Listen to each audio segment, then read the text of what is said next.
Avez-vous une mauvaise habitude dont vous voulez vous débarrasser? Eh bien, si vous restez avec nous, je vais partager avec vous des choses importantes à ce sujet. Tout de suite dans Jouissez de votre vie tous les jours.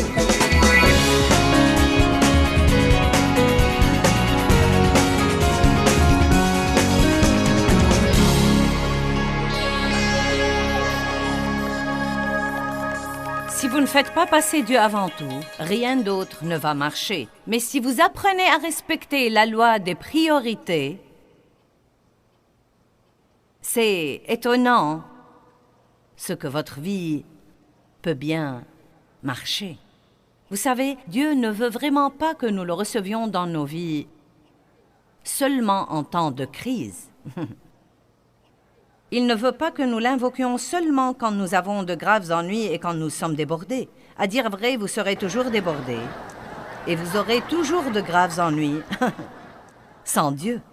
Donc, Père, nous prions ce soir, comme nous étudions ta parole, que tu donnes aux gens des oreilles pour entendre et qu'ils permettent à la parole de renouveler leurs pensées et que chacun d'entre eux prenne des décisions. Ça ne sert à rien de prêcher si les gens ne prennent pas de décision. Donc, par ton esprit, Dieu, aide les gens à saisir les choses qui leur sont destinées et aide-les à prendre ces choses et à les mettre en pratique dans leur vie, au nom de Jésus. Amen. 1 Jean chapitre 5, verset 21. Je vous prie d'aborder la parole ce soir avec un profond respect et vous rendre compte qu'il n'y a rien qui nous est plus précieux que la parole de Dieu. Un verset merveilleux dans 1 Jean chapitre 5, verset 21. J'aime souvent le matin ouvrir et lire ce livre. Il dit « Petits enfants, gardez-vous des idoles, des faux dieux, et gardez-vous de chaque chose et de toute chose qui pourrait occuper la place qui revient à Dieu dans votre cœur, et de tout ce qui pourrait le remplacer et occuper la première place dans votre vie. Maintenant, prenons un peu de recul pour comprendre ce qu'il dit. Gardez-vous. Nous prenons immédiatement une responsabilité. Il dit, je veux vous aider et travailler dans votre vie, mais vous devez prendre la décision de me donner la priorité. Vous voyez, Dieu ne nous impose pas sa présence. Il ne nous oblige pas à passer du temps avec lui. Il ne nous oblige pas à aider les autres. Il ne nous oblige pas à donner et à apprendre la parole. Dieu n'a obligé personne à venir ici ce soir. Vous avez décidé de venir et je vous félicite pour avoir pris la décision de venir un jeudi soir alors que vous avez travaillé toute la journée et vous allez reprendre votre travail demain. Vous savez, les gens normaux ne se comportent pas comme ça. Certains d'entre vous ont fait beaucoup de chemin. Vous avez pris des vacances, vous avez payé des babysitters et des hôtels, et vous êtes quelqu'un qui marchera finalement dans la victoire parce que vous payez le prix de la diligence pour apprendre ce que vous devez apprendre, pour être le genre de personne que Dieu veut que vous soyez. Gardez-vous des idoles. Maintenant, il ne parle pas seulement des idoles de pierre devant lesquelles beaucoup de gens autour du monde peuvent s'incliner. Laissez-moi vous dire une chose. Votre travail peut devenir une idole. Votre ministère peut devenir une idole. Vos enfants, votre mari, un passe-temps, un sport, la télévision. Presque tout peut devenir une idole. Et Dieu les voit comme des idoles si nous les préférons à lui. Donc, je pense que nous devons tous commencer par nous poser cette question. Y a-t-il quelque chose qui vient avant Dieu dans ma vie? Et je suis sûre, si vous êtes comme la plupart de nous, vous avez besoin d'y penser. Donc, vous pouvez le noter et tenir une réunion avec vous-même par après. Nous ne nous réunissons pas avec nous-mêmes assez souvent. Il a dit, gardez-vous de tout ce qui pourrait occuper la place qui appartient à Dieu dans votre cœur. Qu'est-ce que l'habitude? Tout d'abord, nous parlons beaucoup de l'esclavage. Et nous entendons souvent ce mot. Eh bien, Dieu m'a délivré de mes esclavages, ou bien je suis esclave de ceci ou esclave de cela. Et je ne veux certainement pas le simplifier à l'extrême, mais l'esclavage est un mot effrayant. Il semble vraiment mauvais. Mais en y pensant aujourd'hui, j'ai trouvé que tout esclavage est une mauvaise habitude. Maintenant, ça a plutôt l'air de quelque chose que nous pouvons maîtriser. C'est une mauvaise habitude, c'est quelque chose que nous faisons fréquemment et que nous répétons et nous le faisons depuis si longtemps qu'il semble maintenant avoir une sorte d'emprise sur nous. Mais ce n'est certainement pas une emprise qui ne peut pas être brisée. Une mauvaise habitude peut toujours être changée. Vous pouvez rompre avec vos mauvaises habitudes, juste comme vous pouvez rompre avec un mauvais petit ami. Et s'il est le seul petit ami que vous avez et que vous n'en avez pas encore un autre, il va vous manquer pendant quelque temps. Bien qu'il fût mauvais, il va vous manquer. Mais vous pouvez toujours rompre avec lui si vous comprenez que ce mauvais petit ami empoisonne votre vie et pourrait vraiment vous attirer des ennuis si vous continuez avec lui. Donc, vous rompez avec ce mauvais petit ami et vous traversez une période de douleur émotionnelle, de souffrance émotionnelle, de solitude émotionnelle. Et vous le faites parce que vous dites, « Eh bien Dieu, je veux prendre la bonne décision ici. Ce n'est pas facile de faire ce qu'il faut, mais je veux faire ce qu'il faut. » Et peu de temps après, vous avez une nouvelle paix. Puis avant d'avoir le temps de dire « Ouf », Dieu vous amène quelqu'un dans votre vie et vous pouvez maintenant prendre une bonne habitude. Amen. Je ne vais pas vous dire que se débarrasser d'une mauvaise habitude est facile. En fait, je pense que nous ferions aussi bien d'être francs et de dire que la plupart du temps, nous voulons que Dieu intervienne souverainement et qu'il nous donne un miracle où nous changeons instantanément, sans aucun effort de notre part, et sans dérangement, et sans inconvénient, et sans souffrance. C'est ce que nous voulons dire quand nous disons « Dieu libère-moi ».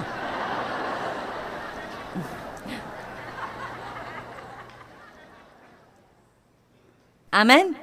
C'est comme si vous disiez à votre enfant, « Johnny, va nettoyer ta chambre. » Et Johnny va dans sa chambre et dit, « Seigneur, j'ai besoin d'un miracle pour que cette chambre soit propre quand j'ouvre les yeux. » À quoi ça sert d'entrer dans votre maison et de dire, « Maison, sois propre. Saleté, sors au nom de Jésus. » Allez maintenant, puisque nous sommes ici, pourquoi nous n'en profitons pas pour grandir un peu ce week-end? Amen? Donc, si nous allons nous débarrasser d'une mauvaise habitude et prendre une bonne habitude, il va y avoir un petit effort à fournir. Il va y avoir des moments de dérangement. C'est pourquoi nous ne pouvons pas le faire sans l'aide du Saint-Esprit. Comprenez ceci depuis le début. Vous ne pouvez pas le faire sans l'aide de Dieu. C'est l'erreur numéro 1 que font généralement les gens en essayant de vivre la vie chrétienne. Ils essayent toujours de le faire tout seuls et ils oublient le facteur de Dieu. Voyez, vous ne pouvez pas plaire à Dieu sans Dieu. Intéressant, n'est-ce pas? Vous ne pouvez pas plaire à Dieu sans que Dieu ne vous aide à lui plaire. C'est exactement pourquoi il a dit « Quand je m'en irai, je vous enverrai un autre consolateur. » Je vous enverrai mon esprit. Il vous consolera. Il vous aidera. C'est le Parakletos, celui qui marche à côté de vous. La Bible amplifiée l'appelle le prêt à intervenir. J'aime ça. Il est toujours en état d'alerte au cas où vous vous attirez des ennuis et que vous avez besoin d'aide. Mais c'est un gentleman. Il faut le lui demander. Ça ne nous ferait pas de mal de dire « Dieu, s'il te plaît, aide-moi » plus que 1000 fois par jour. Car nous en avons besoin au moins aussi souvent. Aide-moi, Dieu. Aide-moi, aide-moi, aide-moi. Une habitude est votre façon habituelle de vous comporter. Un mode de comportement acquis par la répétition fréquente. Maintenant, laissez-moi vous dire que chaque fois que vous faites un bon choix, vous êtes plus proche de vous débarrasser d'une mauvaise habitude et de prendre une bonne habitude. Pour prendre une bonne habitude et se débarrasser d'une mauvaise, tout ce que vous devez faire, c'est de faire un bon choix chaque fois. Et je dirais, ne pensons même pas au mauvais choix, et n'en parlons pas aussi. Et focalisons sur les bons choix, car vous surmontez le mal par le bien. C'est un des plus grands secrets dans la parole de Dieu. Romains 12, 21. Nous surmontons et nous vainquons le mal par le bien. Donc, ne pensons même pas à toutes ces mauvaises habitudes que nous avons. Appliquons-nous à prendre de bonnes habitudes. Je crois que nous pensons parfois à tous les mauvais trucs dont nous devons nous débarrasser. Ceci détruit toute notre force. La Bible dit « Marchez selon l'esprit et vous n'accomplirez pas les désirs de la chair ». Elle ne dit pas « Arrêtez de faire de mauvaises choses pour marcher dans l'esprit ». Elle vous dit de marcher dans l'esprit et à ce moment-là, vous n'aurez ni la possibilité ni le temps d'accomplir les désirs de la chair. Puis-je vous dire que pendant que vous êtes là ce soir, vous ne vous attirez pas d'ennui?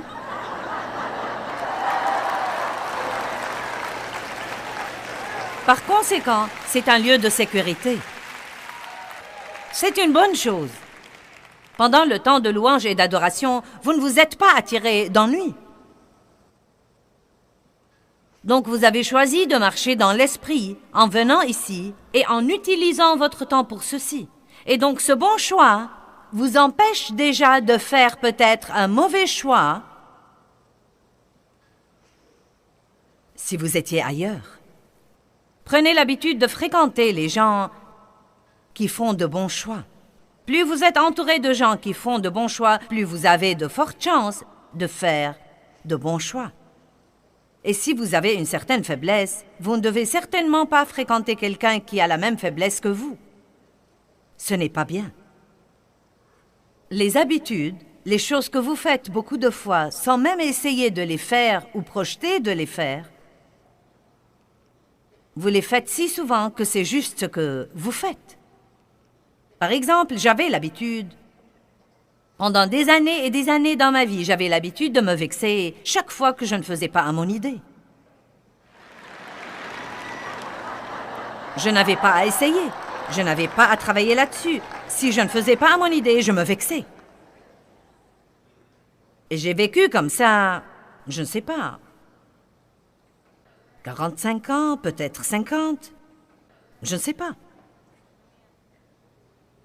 Et puis j'ai décidé, j'en ai assez.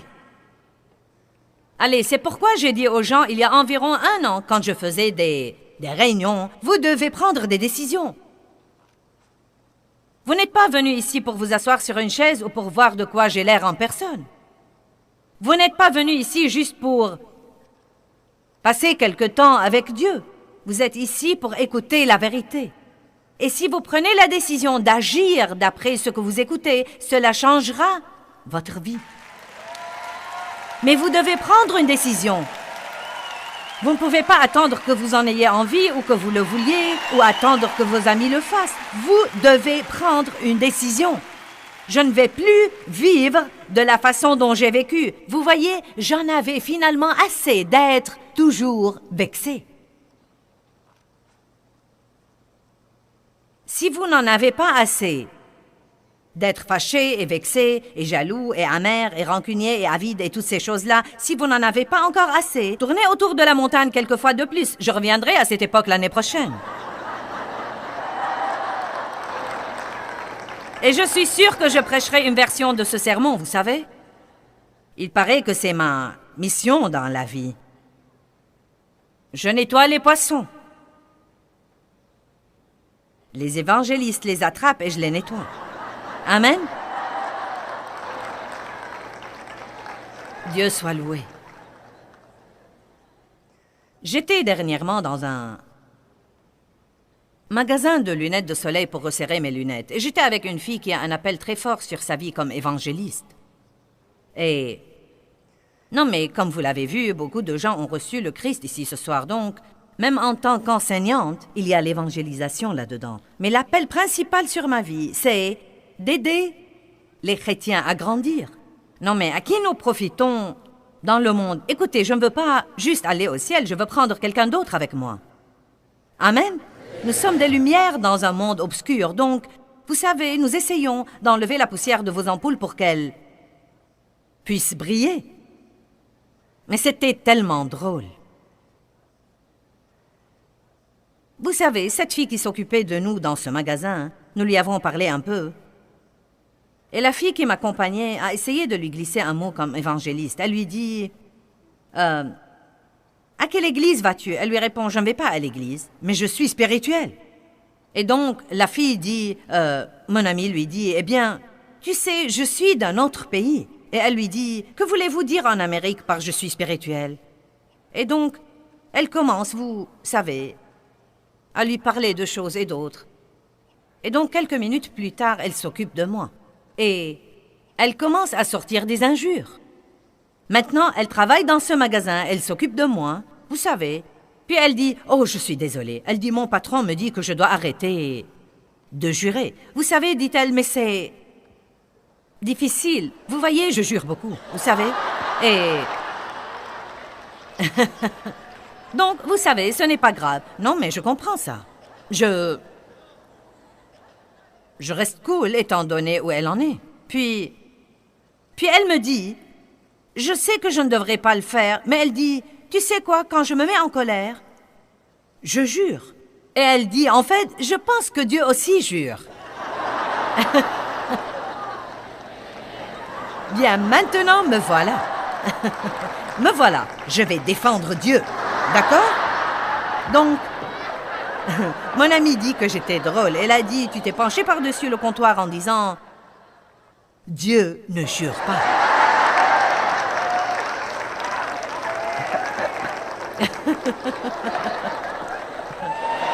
Écoutez, et mon ami évangéliste qui est derrière moi lui dit, mais il t'aime! Dieu t'aime! Et elle me dit, tu essayais de la nettoyer même avant de l'attraper. Oh, Dieu est si bon. Amen. J'ai l'impression d'avoir la mission d'aider les gens à grandir et je suis contente que ce soit la partie que Dieu m'ait donnée parce qu'il n'y a rien qui me révolte plus que de voir quelqu'un qui aime vraiment Dieu, de le voir misérable toute sa vie parce qu'il ne sait pas comment mettre la parole en pratique dans sa vie. Et je vous dis maintenant que vous pouvez, avec l'aide de Dieu et une décision de votre part, vous débarrasser de toutes les mauvaises habitudes que vous avez et les remplacer par de bonnes habitudes. Vous ne me croyez pas. J'ai dit que vous pouvez vous débarrasser de toutes les mauvaises habitudes avec l'aide de Dieu. Et vous pouvez prendre de bonnes habitudes. J'ai décidé, j'en ai assez d'être vexée. Et vous savez quoi? Je suis différente maintenant. Ma pensée était prête. Vous savez, votre pensée a beaucoup à faire avec ça. La Bible dit, Dieu a un bon plan pour notre vie, mais Romains 12, 2 dit que notre pensée devrait être renouvelée. Notre pensée devrait être complètement et totalement renouvelée. Nous devons apprendre à penser comme Dieu, à vouloir ce que Dieu veut, à parler comme Dieu. Nous devons apprendre à ressentir ce que Dieu ressent envers un monde perdu et souffrant, au lieu de nous apitoyer sur notre sort tout le temps. Et ça prend du temps, ça ne fait aucun doute. Et vous devez commencer à changer votre pensée à propos de vos mauvaises habitudes. Ne dites plus, si je commence à manger un biscuit, je finis par en manger 12. Non, vous ne devriez pas. Personne ne devrait manger 12 biscuits. Je suis désolée, mais vous n'avez pas à manger 12 biscuits. En fait, vous ne devriez pas en manger un seul si vous ne le voulez pas. Je ne dis pas que vous ne pouvez pas l'avoir si vous le voulez, mais nous devons arrêter d'agir comme si tous ces trucs nous menaient par le bout du nez. Eh bien, je n'y peux rien. Vous savez, je me mets en colère. Si, vous pouvez. Vous savez comment je sais que vous pouvez? Parce que si vous étiez au milieu d'une crise et que j'arrive à votre porte, vous vous arrêterez.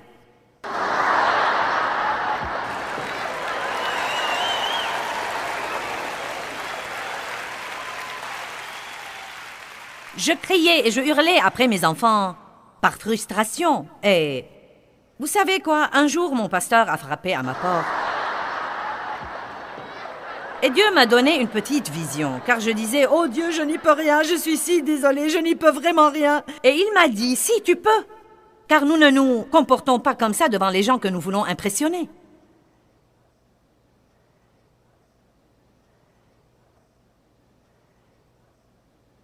Donc Dieu m'a changé et il peut vous changer. Un habit, vous savez, une nonne porte ce qu'on appelle un habit. Pourquoi l'appelle-t-on ainsi? Parce que c'est une tenue toujours ou normalement portée par une femme catholique qui s'est engagée officiellement et complètement à Dieu. C'est comme ça qu'on sait qu'elle est nonne. Non, mais c'est l'un des premiers indices. Eh bien, on l'appelle un habit. Ceux qui font de l'équitation tout le temps portent un vêtement adéquat. Ça s'appelle un habit d'équitation. Les habitudes ne sont que des actions que nous faisons et que nous répétons et que nous réitérons. J'ai eu cette information de l'Internet. Et durant votre vie, vous faites la même chose que vous avez faite hier, le jour d'avant, et que vous avez faite le mois d'avant. On estime aujourd'hui qu'entre les 11 000 signaux que nous recevons régulièrement de nos sens, 40 seulement d'entre eux sont traités consciemment. En d'autres termes, une grande partie de ce que nous le faisons sans même savoir que nous le faisons. C'est des habitudes que nous avons prises. Donc, comment nous débarrasser d'une mauvaise habitude et prendre une nouvelle habitude? Eh bien, il y a 2 règles officielles. Je crois que vous devez comprendre le fond du problème. Certaines personnes disent que tout ce que vous faites pour 21 jours consécutifs, d'autres personnes disent pour 30 jours. Donc, nous dirons que tout ce que vous faites répétitivement pour une période de temps devient une habitude. Donc, tout ce que vous ne faites pas répétitivement pour une période de temps devient une habitude. Par exemple, je fumais. J'ai commencé à fumer quand j'avais 9 ans. J'aimais ça. Je ne voulais pas arrêter. Je savais que si j'arrêtais, je mourrais sûrement de faim et je prendrais du poids. Donc, c'était mon excuse pendant des années. Donc maintenant, Dieu m'a appelé à prêcher et j'ai commencé à me rendre compte que ça n'allait pas être une bonne chose. Ça ne fait pas bien aux yeux des gens, donc je devais... Vous savez, je devais arrêter. Eh bien, non, mais c'était la période la plus difficile. C'était si dur pour moi. Mais la vérité, c'est que je ne voulais pas souffrir. Je voulais un miracle. Et donc, j'arrêtais et je recommençais. J'arrêtais, puis je me mettais en colère. Et j'allais fouiller dans la poubelle et fouiller dans les poches de mon manteau pour trouver les mégots. Allez, si vous avez fumé un jour, vous savez exactement de quoi je parle. Et... donc, je me disais tout le temps, je sais que je ne pourrai jamais arrêter de fumer. Je ne pourrai jamais arrêter. Si j'arrêtais de fumer, je serais une boule de nerfs. Si j'arrêtais de fumer, je mangerais tout ce qui est en vue et je prendrais du poids. La première chose que je devais changer avant de changer mon comportement, je devais changer ma pensée et ma façon de parler. Allez maintenant. Donc, si vous avez un problème, disons avec le chocolat, arrêtez de dire « je dois manger du chocolat chaque jour ». Ne dites pas ça. Je ne peux pas vivre, vous savez, tous les jours. Je dois boire un soda. Tous les jours. Si je vois des biscuits, je dois manger tout le plateau.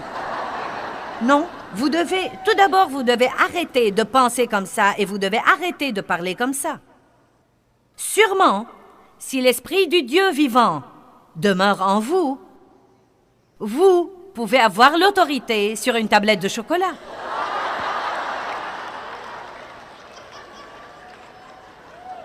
Vous devez savoir qui vous êtes. Vous devez vous rappeler qui vous êtes. Vous devez vous dire à vous-même à voix haute qui vous êtes et qui est celui qui vit au-dedans de vous. Vous n'êtes pas un rien du tout, mou, faible, lamentable, pitoyable, manipulé et contrôlé. Vous êtes un enfant de Dieu et la puissance de l'univers vit au-dedans de vous.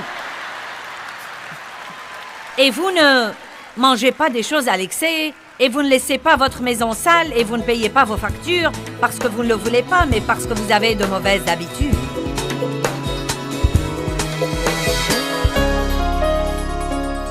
Eh bien, vous savez, perdre de mauvaises habitudes et prendre de bonnes habitudes peuvent tous les deux nous déranger pendant quelque temps. La Bible dit que toute discipline n'est pas d'abord un sujet de joie, mais que la joie vient par après. Donc, je veux vous encourager à ne pas avoir peur d'être dérangé et de compter toujours sur Dieu pour vous aider jusqu'au bout.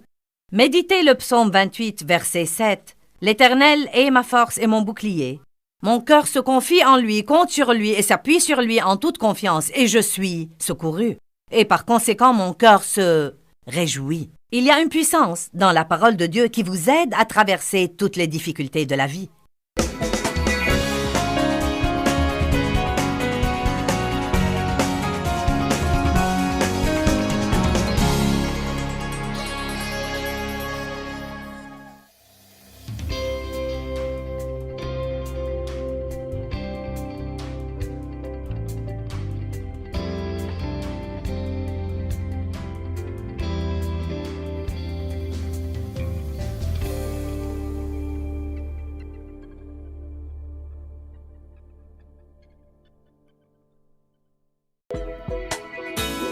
Eh bien, dans l'émission d'aujourd'hui, je vais vous expliquer comment vous pouvez prendre la bonne habitude de marcher avec Dieu tous les jours de votre vie et le voir multiplier et le voir bénir votre vie sur tous les plans.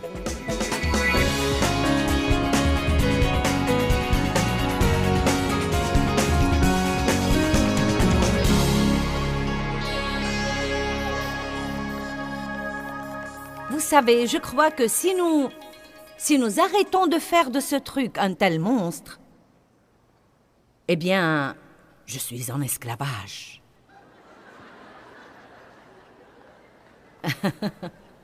Vous savez, ce mot semble tellement mauvais.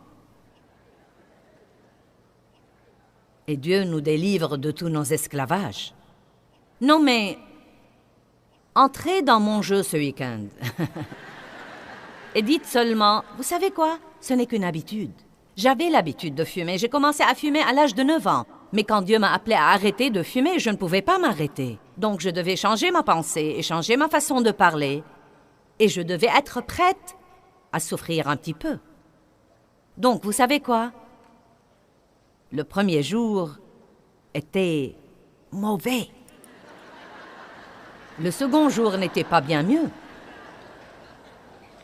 Et puis Dave et moi, nous nous sommes disputés pendant un pique-nique. J'ai quitté le pique-nique, je suis rentrée à la maison et je me suis dit, je vais m'acheter un paquet de cigarettes et le fumer en entier. Qu'est-ce que ça avait à faire avec ma revanche sur lui? Je ne sais pas.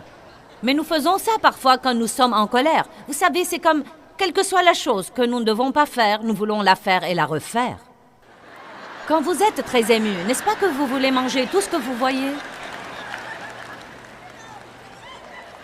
Vous ne faites du mal qu'à vous-même. Je me suis acheté les cigarettes et je suis rentrée à la maison, la famille était au pique-nique et j'allais me mettre là et fumer.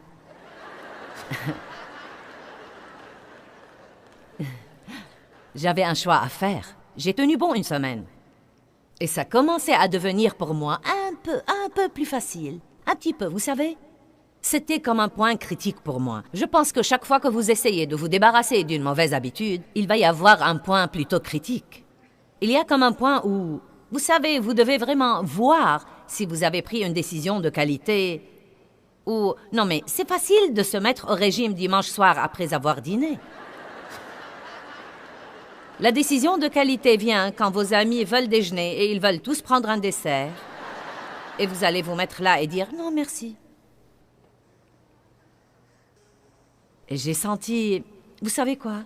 J'ai senti que maintenant, si je fume ces cigarettes, je risque de me remettre à fumer pour le reste de ma vie. Et je ne vais pas faire ça. Et je les ai toutes jetées dans la cuvette des cabinets. Et je n'ai pas fumé depuis. Et écoutez-moi. Maintenant, écoutez. 30 jours plus tard, c'était du gâteau.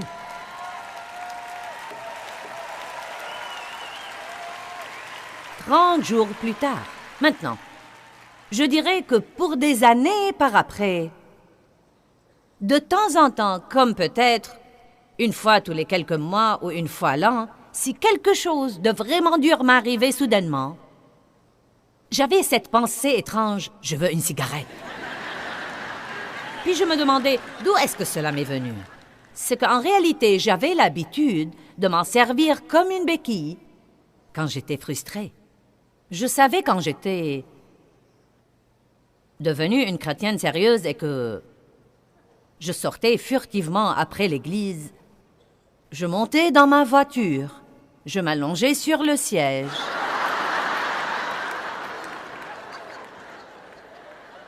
Et je fumais. Que je devais faire un changement. Ceux qui étaient là croyaient que la voiture était en feu. Je ne sais pas ce qu'ils en pensaient. Or, je n'essaie pas de vous condamner si vous fumez toujours. Vous savez, il n'y a pas une section fumeur au ciel. Vous savez, mais à dire vrai, je vais être absolument franche avec vous. Vous savez, les commérages sont probablement pires. Et l'avidité est certainement pire. Donc il ne s'agit pas de condamnation. Mais je sais aussi que vous voulez avoir un bon témoignage et que vous ne voulez pas vous faire du mal, épuyer et dépenser de l'argent que vous ne devriez pas dépenser. Allez maintenant. Il n'y a probablement pas une personne ici ou qui me regarde à la télé qui ne voudrait pas s'arrêter de fumer. Donc je vous dis que vous le pouvez. Et il n'y a aucune raison pour ajourner. Vous feriez aussi bien de vous décider et de dire « c'est fini ». Et vous savez quoi? D'ici 30 jours, ce sera fini. D'ici 30 jours, ce sera fini et vous aurez une vie de liberté. Ne craignez pas d'être gêné et perturbé pour quelque temps. Allez, écoutez-moi ce soir. Ne craignez pas d'être gêné et perturbé pour quelque temps. Vous dites « eh bien, je ne supporte pas ». Ne dites pas ça. Il faut que vous disiez « aide-moi, aide-moi, Dieu, aide-moi, aide-moi, aide-moi, aide-moi, aide-moi ». S'il le faut, asseyez-vous sur vos mains et dites « Dieu, aide-moi ». Eh bien, j'ai des habitudes, j'ai beaucoup d'habitudes. Je me brosse les dents plusieurs fois par jour. Je n'y pense pas, c'est une habitude. Je bois beaucoup d'eau. Et je bois maintenant tellement d'eau que si je n'ai pas une bouteille d'eau avec moi tout le temps, je me sens assoiffée. Et un des moyens de boire plus d'eau, c'est de garder une bouteille avec vous. Dès que je me lève le matin, sans projeter de le faire, sans y penser, je me dirige vers la cafetière. C'est comme... Et je vais tout droit à mon coin avec Dieu, dans mon bureau. C'est mon temps préféré de la journée, où je peux avoir mon temps de prière et d'étude, et prendre mon café du matin avec mon chien sur mes genoux. Je remue mes orteils tout le temps. C'est une habitude. Tous les soirs, quand je vais au lit, je m'applique une lotion sur les mains et les pieds. C'est une habitude. Je le fais depuis des années, et maintenant, ils sont craquelés et secs si je ne le fais pas. Non, mais je ne peux pas supporter, je ne peux pas m'endormir. Je mets quelque chose d'hydratant sur mes lèvres tout le temps. Mes amis me taquinent car je mets toujours du rouge à lèvres, et je leur dis, il ne s'agit pas de rouge à lèvres. Je ne supporte pas que mes lèvres s'assèchent. Nous avons tous des habitudes. Dave a des habitudes.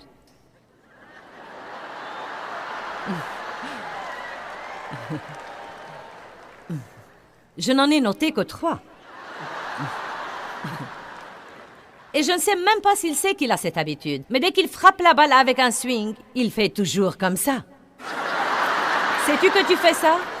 Non, mais son pantalon ne risque pas de tomber. Mais il fait ça tout le temps. Et vous savez, peut-être pas après tous les swings, mais certainement toutes les quelques fois. Il balance le club de golf et quand il le remet, il fait ça.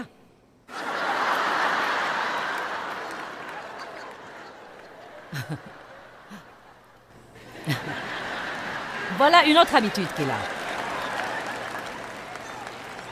Quand il conduit la voiture et que quelqu'un sur l'autoroute fait quelque chose qui ne lui plaît pas, il doit dire toujours quelque chose.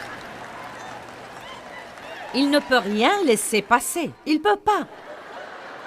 Il doit toujours dire quelque chose. Maintenant, nous avons ajouté une nouvelle habitude.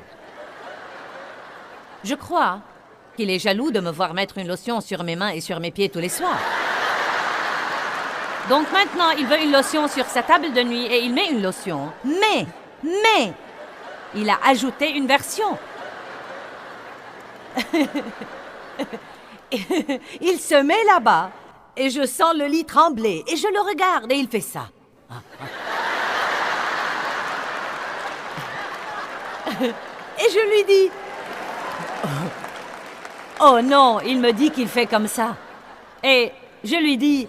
Qu'est-ce que tu fais, Dave? Et il me dit, j'essaie de me sécher les mains. Maintenant, écoutez, ce type a travaillé dans l'ingénierie et donc nous concevons tout chez nous. Je lui dis, pourquoi tu fais ça? Tu la mets pour hydrater tes mains. Il me dit, je ne veux pas que ça salisse les draps. Allez comprendre, vous savez? Oh oui, nous concevons tout. Il conçoit un plan pour ma sortie du bain. Non, mais c'est étonnant. Même mon chien a des habitudes. La chose la plus mignonne chez notre chien, c'est d'observer ses habitudes. Nous avons tous des habitudes. Elles ne sont pas toutes des habitudes destructrices. Certaines d'entre elles sont des habitudes bêtes et dingues, mais elles font partie de notre personnalité. Donc nous ne devons pas nous en formaliser. Mais vous savez, si vous vous rongez les ongles jusqu'au sang tous les jours, et que vous ne voulez pas faire ça, vous pouvez vous débarrasser de cette habitude, mais vous n'allez pas le faire tout seul. Priez Dieu, je ne peux pas faire ça tout seul et j'ai besoin que tu m'aides. Amen. Allez, que quelqu'un donne gloire à Dieu. Dites, je peux me débarrasser des mauvaises habitudes et je peux prendre de bonnes habitudes. Je ne peux pas le faire tout seul, mais avec Dieu, je peux le faire. Amen. Qui peut penser à une mauvaise habitude dont il aimerait se débarrasser quand il rentre chez lui? Bon, vous pouvez avoir la victoire. Chacun d'entre vous peut sûrement avoir la victoire. Et quand vous vous débarrassez de cette première habitude, vous travaillerez sur une autre, et une autre, et une autre, et une autre. J'ai horreur de vous le dire, mais ça ne finit jamais. Il n'y a pas de mal à ça. C'est plutôt passionnant. J'aime ça. J'aime travailler avec Dieu et surmonter des choses et ne pas permettre à l'ennemi de me mener. Maintenant, apprenons à faire passer Dieu habituellement avant tout, à tous les égards. Genèse 17:1, lorsque Abraham fut âgé de 99 ans, donc vous voyez que Dieu ne renonce jamais à vous.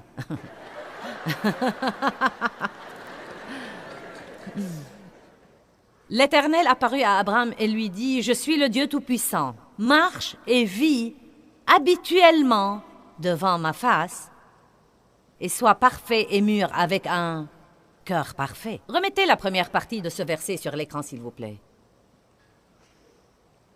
Regardez ce mot qui est dans la Bible amplifiée, « habituellement ».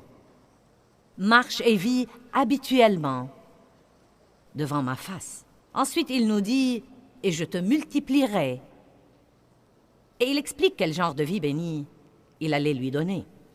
Quand il a dit à Abraham, « Marche et vis habituellement devant ma face et j'établirai mon alliance entre moi et toi et je te multiplierai à l'infini. » Verset 3, j'aime ça. Abraham tomba sur sa face et Dieu lui parla. Que veut dire tomba sur sa face? Cela veut dire qu'il a entendu ce que Dieu a dit.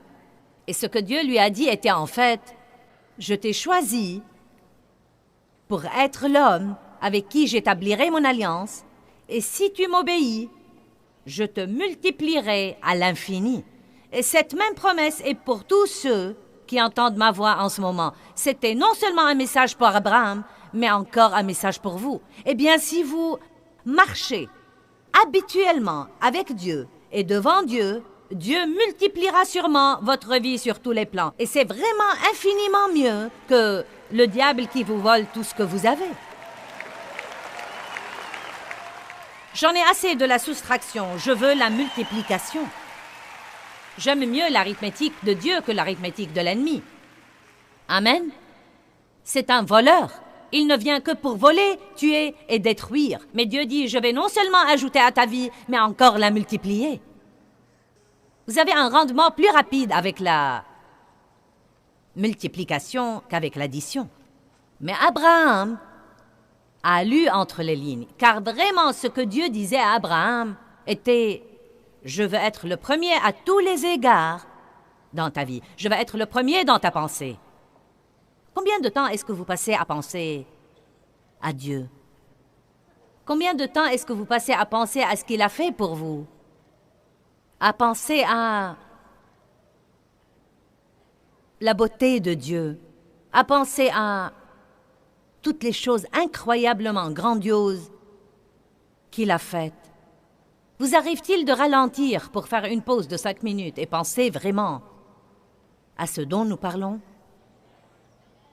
Combien de temps est-ce que vous passez à parler de Dieu? Parlons de Dieu et non pas de nos problèmes.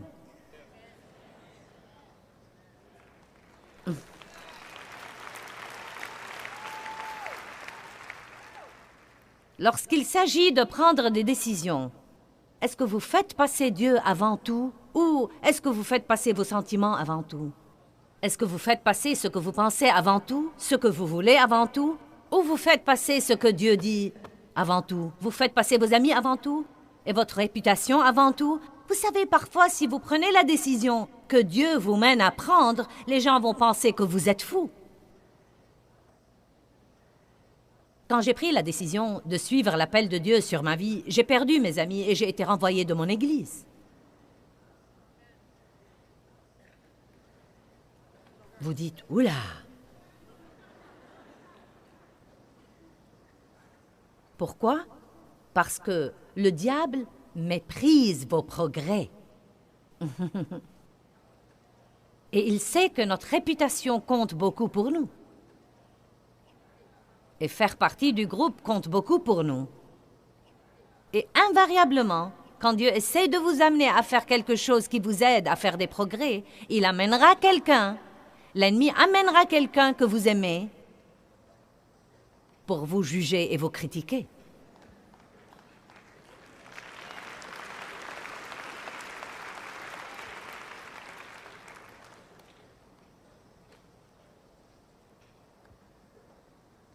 Allons à Colossiens 1:10. Je veux vous montrer 3 versets ici. Pour marcher, vivre et vous comporter d'une manière digne du Seigneur, lui être entièrement agréable et désirant de lui plaire à tous les égards, portant du fruit en toute bonne œuvre et croissant et grandissant progressivement dans la connaissance de Dieu, avec une perspicacité et une connaissance plus complète et plus profonde. Maintenant, voyez, nous savons fort bien que si nous prenons la décision d'essayer de plaire à Dieu à tous les égards, ça va gêner notre vie. Combien d'entre vous le savent? C'est pourquoi les croyants gardent le silence quand on commence à citer ce genre de versets. Entièrement agréable à Dieu à tous les égards. Commencez à dire à Dieu dans votre prière du matin, « Dieu, je veux te plaire à tous les égards. Montre-moi, Dieu, chaque fois que je fais ce qui ne te plaît pas. Montre-moi, Dieu, quand je dis des choses qui ne te plaisent pas et quand je prends des décisions qui ne te plaisent pas. » Et Dieu commencera à s'occuper de vous et à vous montrer des choses. Vous serez au milieu d'une conversation et vous saurez tout d'un coup que vous ne devriez pas dire ce que vous dites. Vous serez sur le point d'acheter quelque chose dont vous n'avez pas besoin. Vous sortez cette carte de crédit plastique une fois de plus. Et Dieu vous a déjà dit de vous acquitter de vos dettes. Et Dieu vous dira, non, tu ne dois pas acheter ça. C'est parfois embarrassant quand vous avez déjà tous les trucs sur le comptoir. Oh, allez, allez. Je les avais pris à la maison et Dieu m'a amené à les rendre. Allez, vous n'allez pas vous ennuyer en servant Dieu si vous devenez un vrai chrétien. Ne me dites pas que c'est ennuyeux d'être un chrétien. Ce n'est pas ennuyeux, parce que Dieu s'occupe de nous toujours à propos de quelque chose. Je pense que c'est le voyage le plus passionnant de la vie que de dire vraiment, Dieu, je veux te servir toujours, je veux te plaire complètement.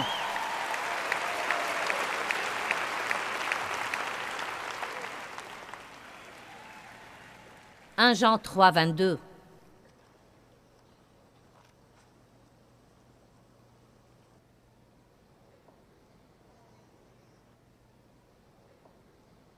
Et quoi que nous demandions, nous le recevons de lui. Parce que nous gardons ses ordres avec vigilance, nous observons ses suggestions et ses commandements, nous suivons son plan pour nous et nous pratiquons habituellement les choses qui lui sont agréables. Voulez-vous ajouter de la puissance à votre vie de prière? Alors, vous pouvez augmenter la puissance dans votre vie de prière en commençant la semaine prochaine immédiatement par prendre plus de décisions qui plaisent à Dieu. Chaque fois que nous disons oui à la chair et non à Dieu, nous nous faisons du mal. Nous nous dépouillons de quelque chose. 1 Thessaloniciens 2,4.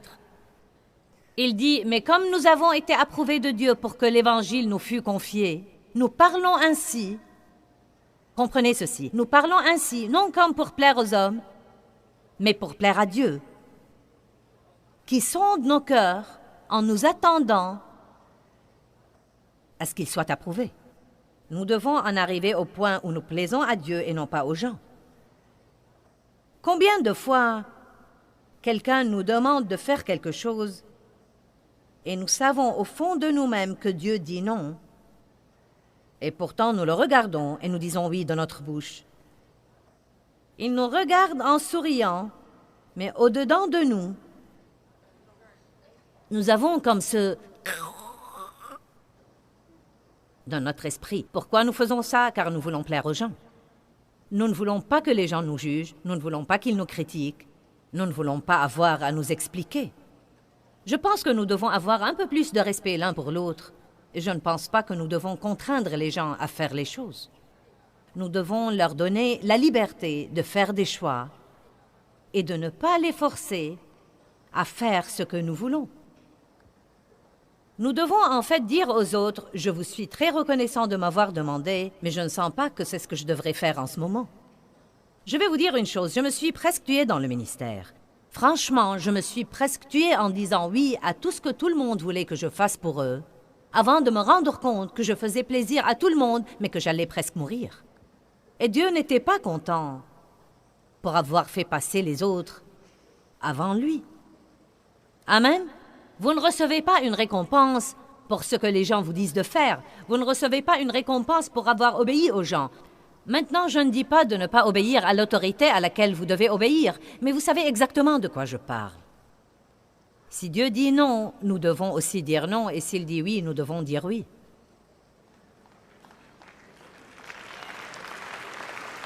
Est-ce que vous comprenez de quoi je parle? Vous avez la petite habitude de vouloir plaire aux gens. N'est-ce pas un sentiment affreux? Et vous savez, c'est triste que la plupart des gens ne soient satisfaits à moins de les laisser nous contrôler. Ce ne sont pas de vrais amis. Si vous avez un vrai ami, il vous dira « Suis tout simplement ton cœur. Fais ce que tu sens que Dieu veut que tu fasses. » J'ai juste voulu t'inviter. C'est le genre de gens que je voudrais fréquenter. Donc, Abraham savait, quand Dieu lui a dit « Fais-moi passer habituellement avant tout, et je te multiplierai. Maintenant, allez. » Voyez, vous ne pouvez pas prendre toutes les promesses et ignorer les si et les mais de la Bible. Si tu obéis avec diligence à mes ordres, toutes ces bénédictions viendront sur toi et t'atteindront. Je ne dis pas que vous devez être parfait, mais je vous dis que vous devez avoir un cœur décidé à obéir à Dieu. C'est merveilleux d'enseigner l'amour de Dieu et la miséricorde de Dieu et la grâce de Dieu. Mais vous savez quoi? Nous devons également enseigner l'obéissance. Et nous devons enseigner la crainte révérentielle. Nous devons comprendre que Dieu est Dieu et qu'il est très sérieux. Rien que lire Deutéronome chapitre 28 devrait être assez pour nous amener à travailler à plein temps avec le Saint-Esprit pour nous débarrasser de toutes nos mauvaises habitudes et prendre toutes les bonnes habitudes que nous pouvons prendre. Juste Deutéronome 28, « Si vous obéissez avec diligence à tous mes ordres, je vous bénirai. » Et il continue verset après verset après verset après verset. Puis il dit simplement « Sinon, vous vivrez sous la malédiction. » Et ce n'est pas très drôle. Quand vous êtes habitué à vivre pour vous-même, il vous faut du temps pour changer. Je crois que la chose la plus importante de laquelle Dieu est venu nous délivrer, c'est nous-mêmes. Quand vous en arrivez au point où vous ne faites pas à votre idée et que vous l'acceptiez, vous avez été vraiment délivré. Vous savez quoi? Si vous ne pouvez pas être content à moins de faire à votre idée, c'est une mauvaise habitude. Si vous êtes facilement offensé, c'est une mauvaise habitude. Surmontez-la. Si vous êtes susceptible et que quelqu'un vous plaise toujours, ne mettez pas les gens sous cette pression. Surmontez-la. Qui ne voudrait pas raconter les histoires croustillantes qu'il entend? Oh, il y a quelque chose en nous qui veut raconter toujours ce qu'il sait. Vous lisez dans les psaumes le verset « Gardez les secrets des autres ». Oh Dieu, pourquoi fallait-il que ce soit là? Moi, j'aime parler. Allez maintenant. Mais n'est-ce pas vraiment merveilleux quand vous pouvez reposer votre tête la nuit et penser « Tu sais quoi, Dieu, je n'ai pas réussi à 100%, mais j'ai fait de mon mieux aujourd'hui. Pardonne-moi mes péchés, Dieu, et je vais essayer de nouveau demain. Aide-moi, Seigneur, je veux vivre pour toi. Je veux vivre pour ta gloire. Je veux te plaire toujours. Amen.